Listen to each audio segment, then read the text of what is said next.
et je travaille avec un représentant de Taxawu Sénégal.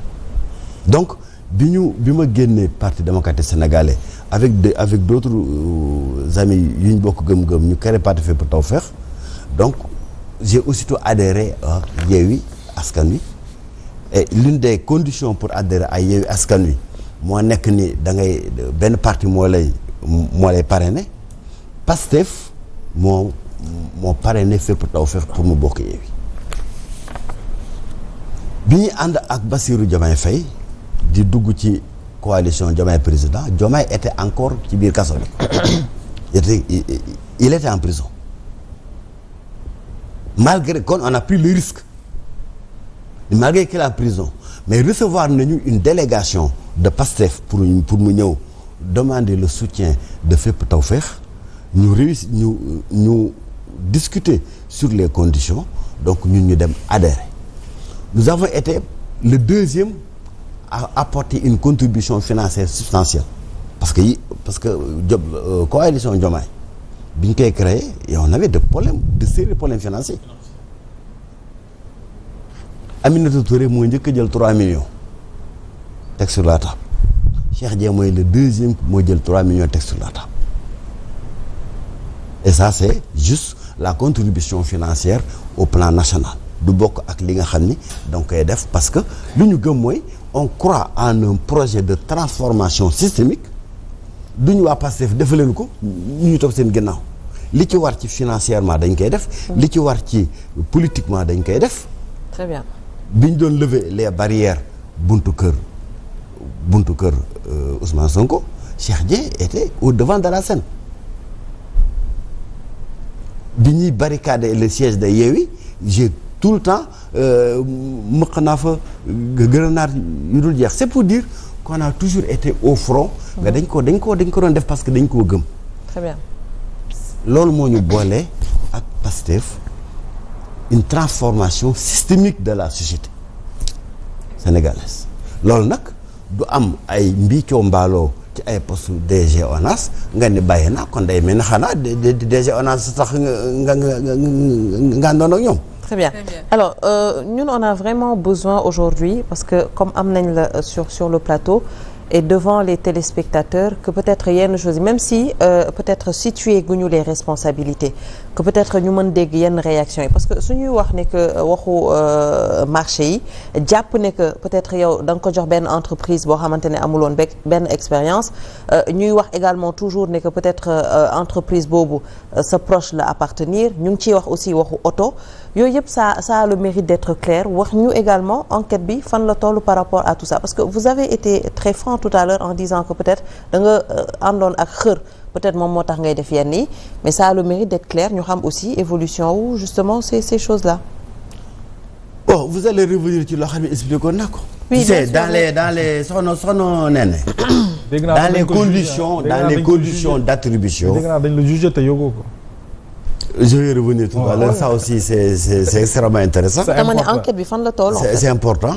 Dans les conditions donc d'attribution des marchés expérience entreprise da cee bokk. wax nga ko léegi. Toutes les deux entreprises ont présenté des attestations qui montrent que am nañu expérience pour faire le travail qu'il faut. Donc parce que il y a un dossier d'appel d'offres. Marché du ma jël soxna nen rek dafa maa neex ma jox ko marché c'est pas possible. ay këyit ngay wane yu wane ni am nga capacité financière bi am nga capacité matérielle bi am nga expérience bi. et cetera. Donc loolu lépp c'est dans les conditions de marché. Donc mooy li ma la wax léegi rek. Très bien. Il y a eu beaucoup de wax noonu mooy di yàq der. pour justifier lan moo tax ñu dàq Cheikh Dieng lu dul la vérité bi nekkoon la question des marchés.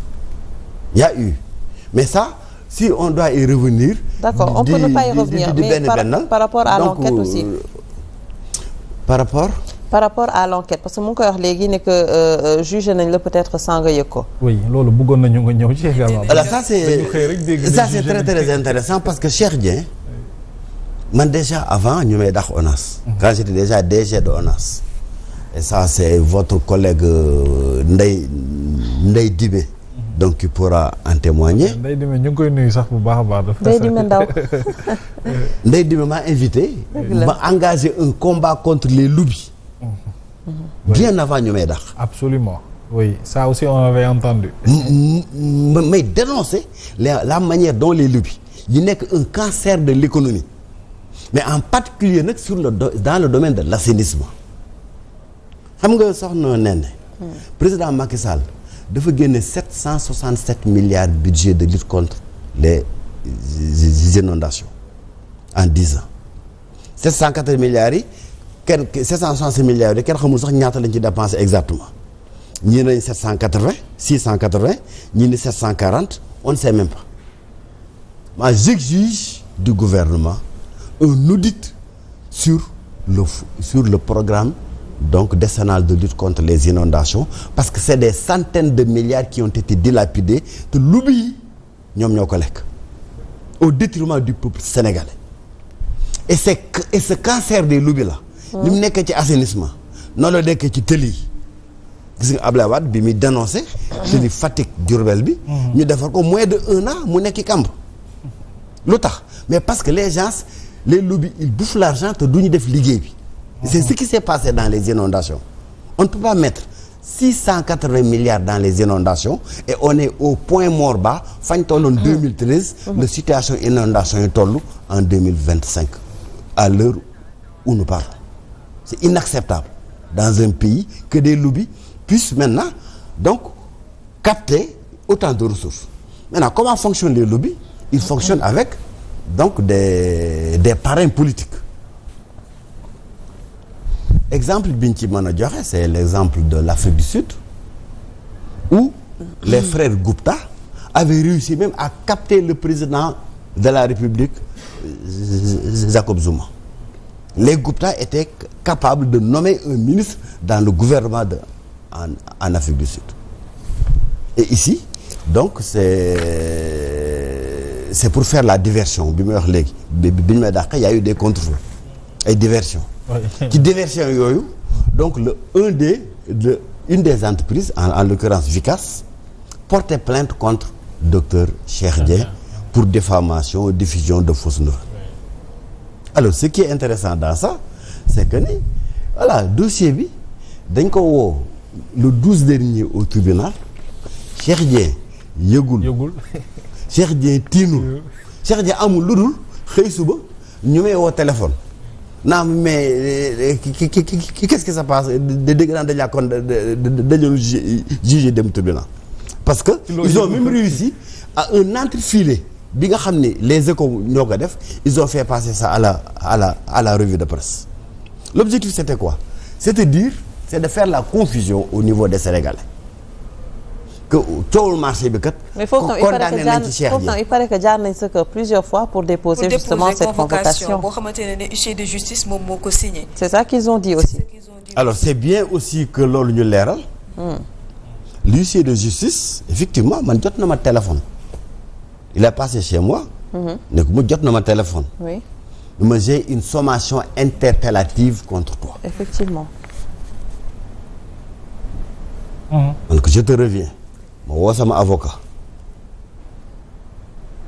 mënuma ne la prends pas. C'est mon droit. C'est votre avocat qui vous a dit de ne pas c'est prendre. mon droit c'est le droit de quelqu'un de ne pas prendre une sommation interpellative mais vous vous rappelez que Ousmane Sonko bi ko Mame Mbaye Niang doon yóbbul sommation jëlu ko. il a refusé mais c'est le droit du citoyen de ne pas prendre une sommation interpellative. sommation moom mooy ni yaa wax lii confirmer ko. si allons directement au tribunal. leeral ko foofu. bu ñu demee tribunal ma dinaa leeral li ma wax lu tax ma wax ko parce que lépp lu ma wax. dama ci am slide dama ci am këyit. lépp lu ma wax donc sommation am naa droit bañ ko jël mais nag boo demee porter plainte xanaa dinañ la woo tribunal naan dañ la enquête à la gendarmerie wala ñu enquête à la police mais doo ko yëg sur donc à la revue de presse que ni jugé nañ la démb et dès le lendemain évidemment j'ai interpellé mon avocat sur la question et ñu def donc li ñuy wax un rabat de délibéré. Rabat de délibéré. Et ce rabat